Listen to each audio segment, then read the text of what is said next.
Nilinaw ng tanggapan ni Samar Governor Shari Ann Tan na bahagi ng tradisyon sa Samar at Leyte ang viral video na sumasayaw siya habang pinapaulanan ng pera. Ayon sa opisina ng gobernador, kuha ang video nung Hermano Night ng pista sa Catbalogan City kung saan karaniwang sinasayaw ang kuratsa. Bahagi raw talaga ng sayaw ang paghahagis ng pera o tinatawag na gala.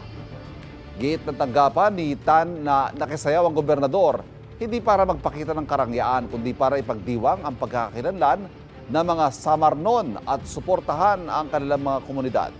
Lahat daw na nalikom na pera mula sa kuratsa ay binigay sa ilang simbahan sa Catbalogan City. Inilabas ang opisina ang pahayag sa gitna ng batikos mula sa netizens sa kanila'y pagpapakita ng karangyaan gayong naharap sa maraming pagsubok ang bansa. Ayon naman kay Civil Service Commission Chairperson Marilyn Yap, walang mali sa paglahok ni Tan sa tradisyon. Gayunman, dapat naayon pa rin daw ito sa Code of Conduct ng mga pampublikong opisyal.